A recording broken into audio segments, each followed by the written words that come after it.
Hola, vamos a continuar con el desarrollo de la asignatura genética del Departamento de Biología Agrícola del año 2020. En este caso vamos a recordar que ya hemos desarrollado por completo la unidad número 1 referida al material genético con los dos temas, el tema 1 bases físicas y químicas de la herencia y el tema 2 expresión y regulación génica. Hemos comenzado ya la unidad 2 de transmisión y distribución de material genético y se han desarrollado por completo el tema 3 de herencia de un solo gen, y en paralelo al tema 5 que vamos a ver hoy se está desarrollando la herencia de dos o más genes. El tema 5 que empezamos a desarrollar se denomina genética del sexo.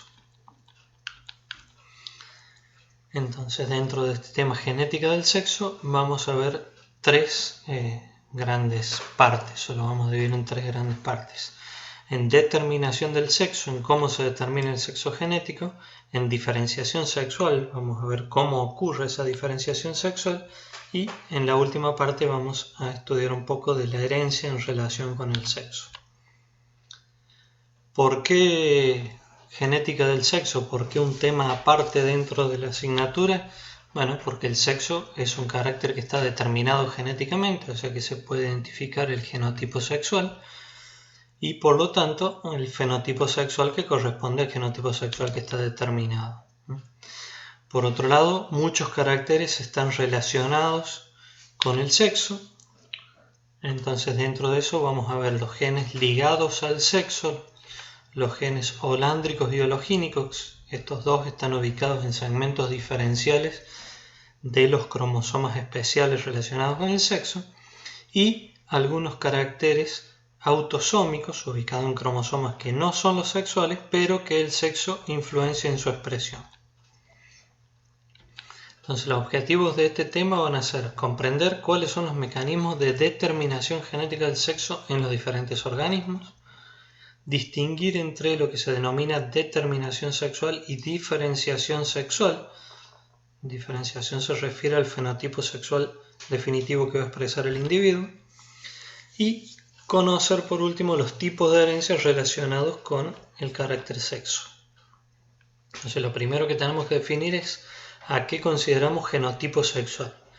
Es el conjunto de genes o cromosomas que van a definir el carácter sexo de manera cualitativa, y todos aquellos que van a aportar a las características sexuales secundarias, que muchos de ellos son de tipo cuantitativo.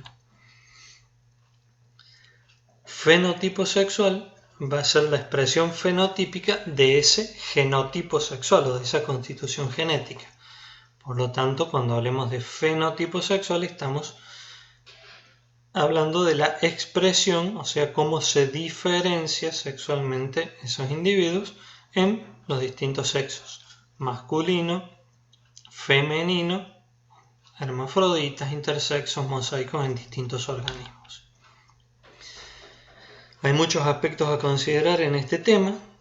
Nosotros nos vamos a centrar en los aspectos genéticos, sin embargo, debemos tener en cuenta que hay aspectos ambientales, fisiológicos, sociales, éticos, que se pueden considerar al hablar del carácter sexo. Nosotros nos vamos a centrar en la parte biológica, la parte genética de la determinación y diferenciación sexual. Entonces, vamos a comenzar con determinación del sexo.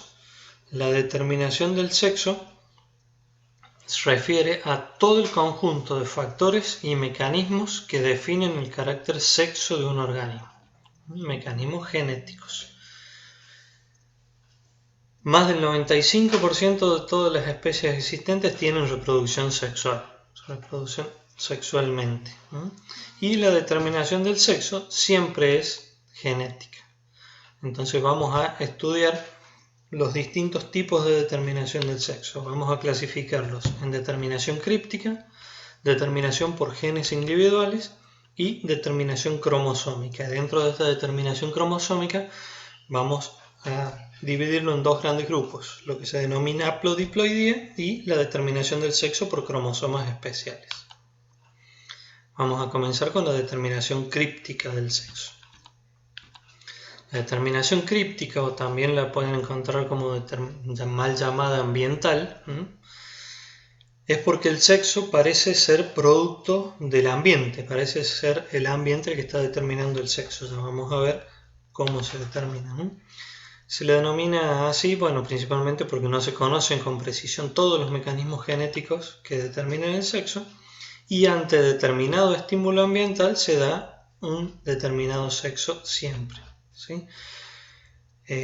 Común de encontrar en organismos ovíparos principalmente, como los reptiles, los caimanes, tortugas, lagartijas y en muchos peces.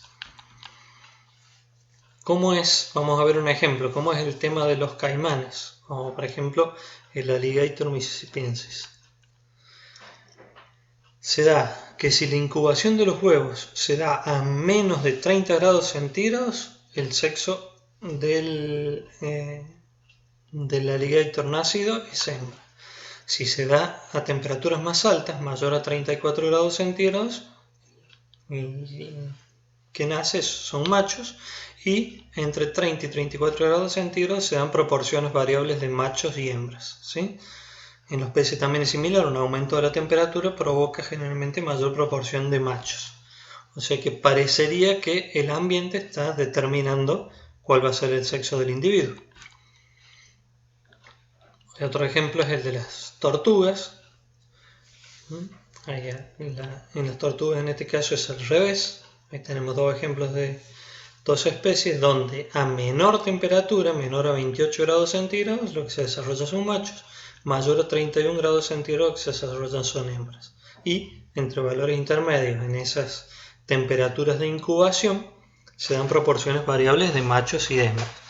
Recordemos que en estas especies ovíparas el que termina regulando la temperatura es donde ha sido puesto el huevo, porque el sol es el que va a calentar la arena donde se va a incubar el huevo.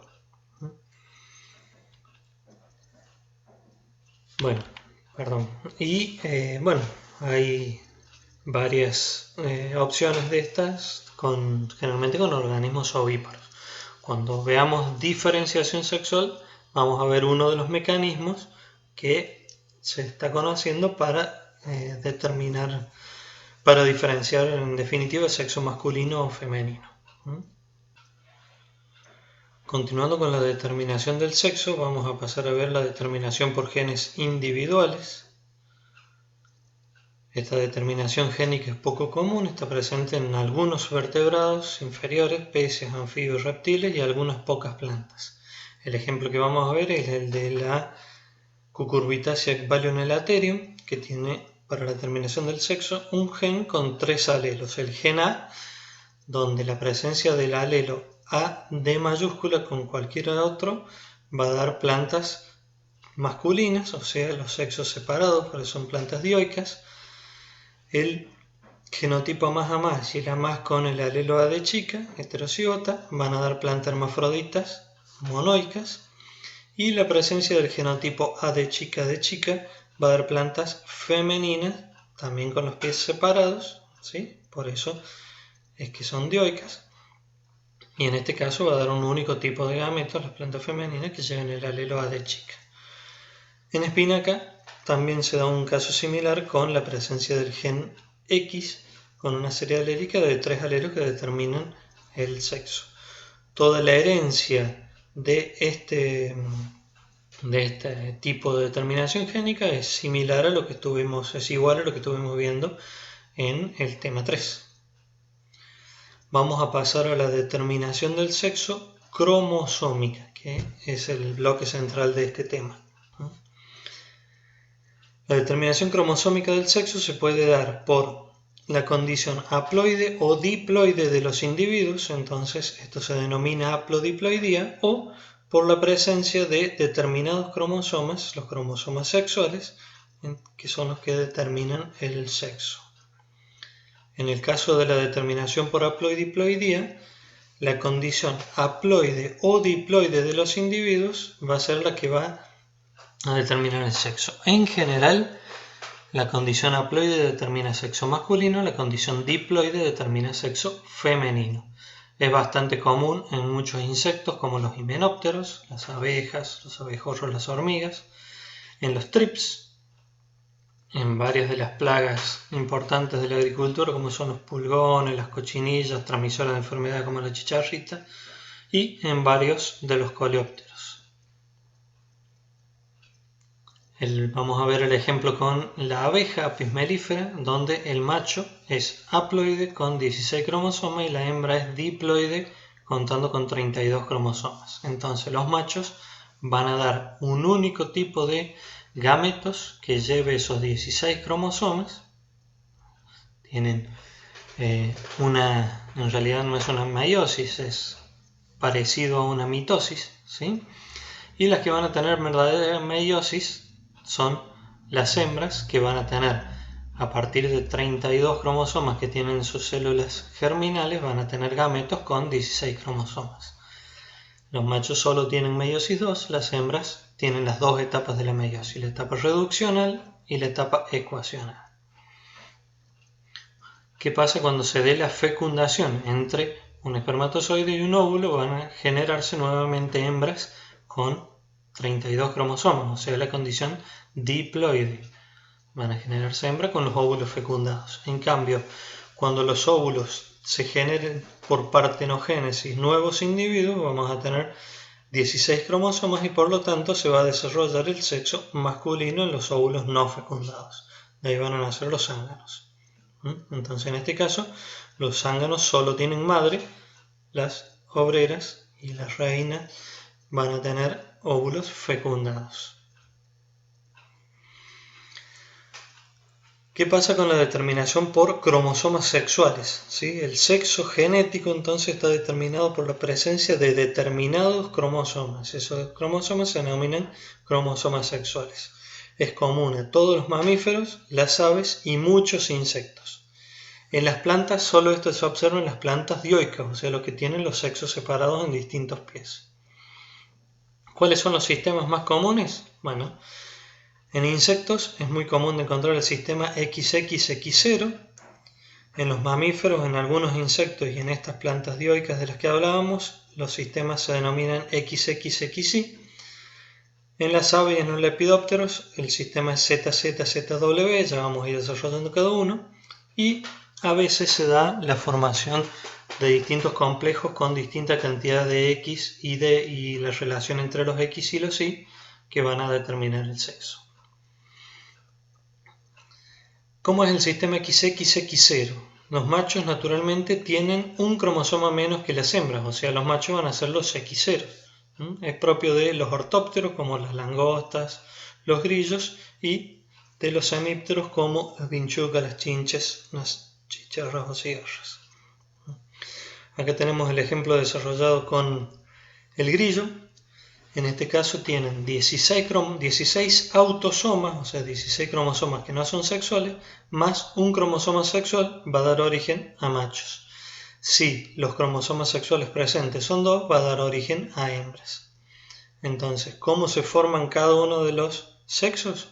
El macho va a dar dos tipos de gametos, que lleve los 8 autosomas diferentes más un X o solo los 8 autosomas. En cambio, la hembra siempre va a dar gametos con 8 autosomas más un cromosoma sexual.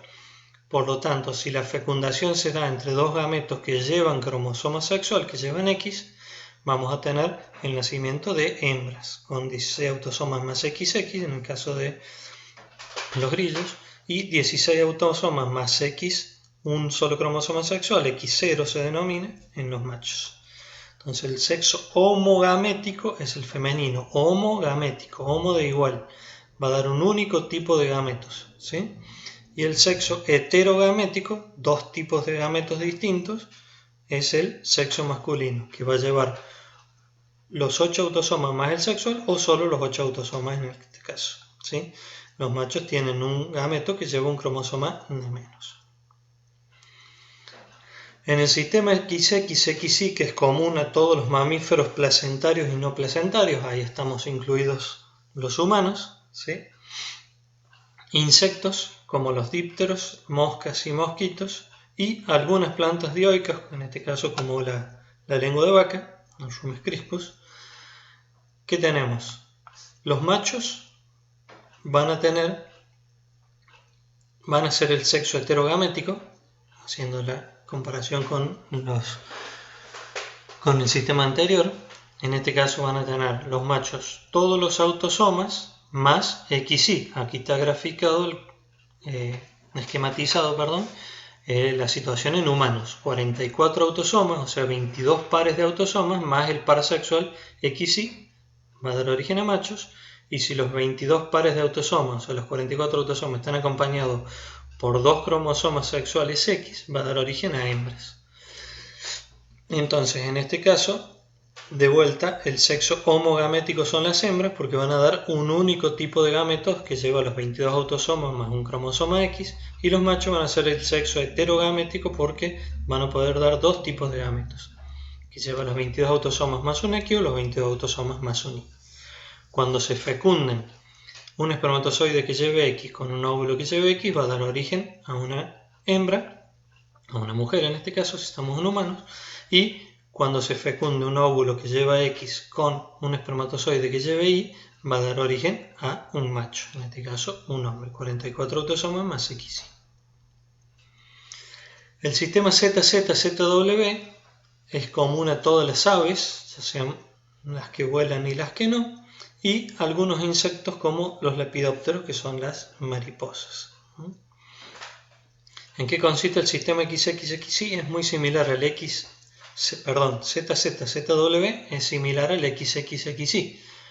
Pero ¿cuál es la diferencia? Que en este caso el sexo homogamético es el macho, ¿sí? Tiene todos los autosomas más 2 cromosomas sexuales iguales, ¿sí?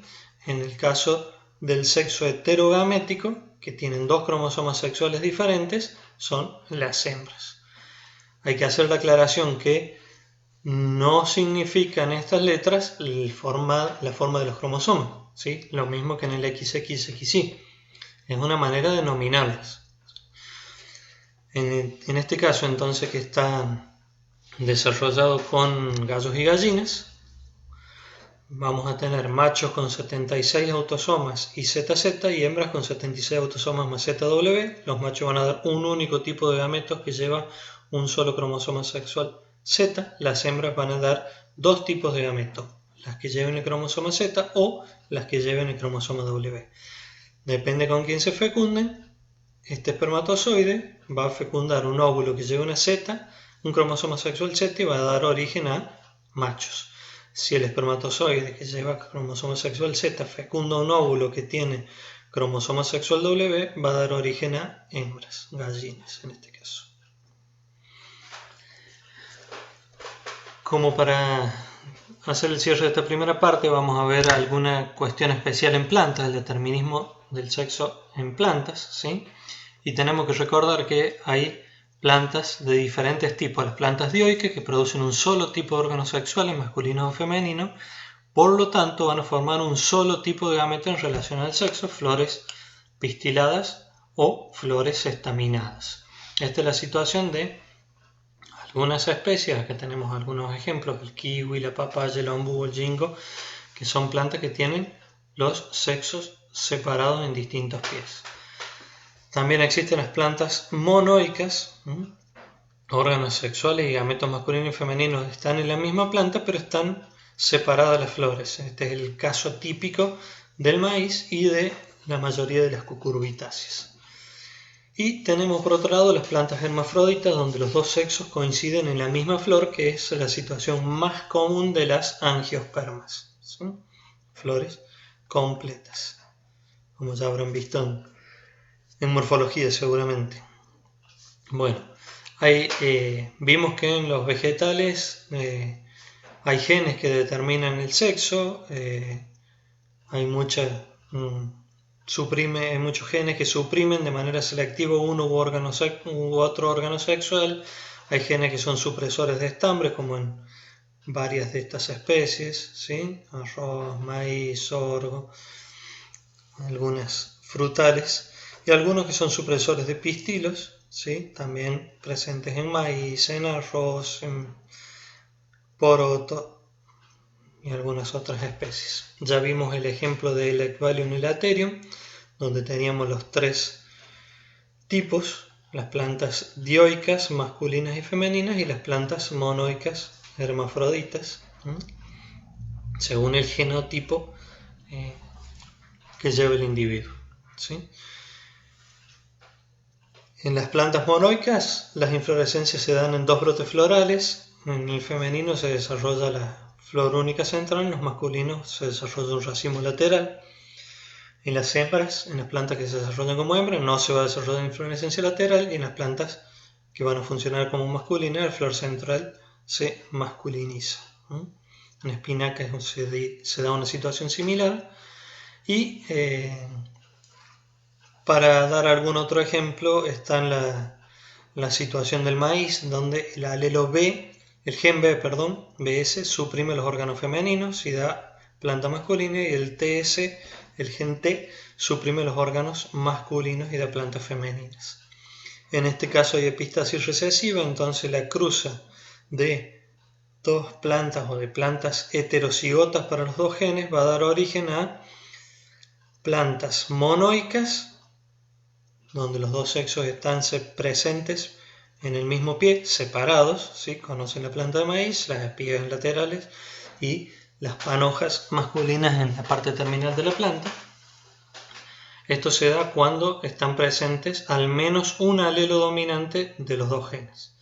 Si tenemos la situación de que están los dos alelos recesivos del gen B, se van a desarrollar plantas masculinas, y en el caso de que esté presente los dos alelos recesivos del gen T, se van a dar origen a plantas femeninas.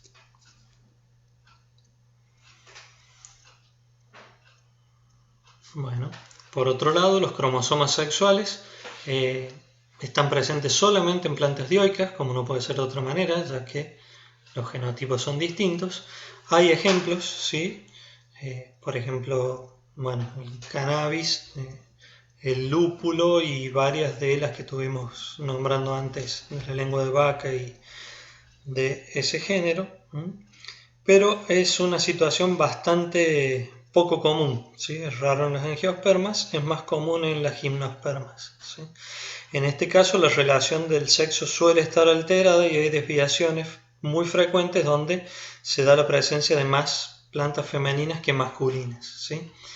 Esa desviación de la relación sexual evita muchas veces las cruzas entre macho-macho y hembra-hembra, que por lo tanto producirían muy poca semilla.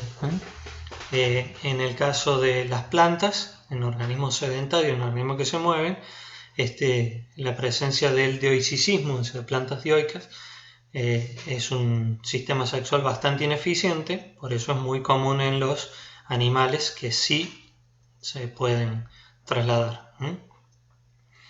El dioicismo va a provocar fecundación cruzada, y hay especies que no son solamente dioicas, sino que son ginodioicas, o sea, hay plantas hembras y plantas hermafroditas, por ejemplo en menta, en orégano y algunas otras que también promueve la fecundación cruzada, pero en el caso de que haya plantas hermafroditas pueden llegar a lograr la fecundación sin inconvenientes. Continuamos en el próximo video trabajando un poquito más con el sistema XXXY.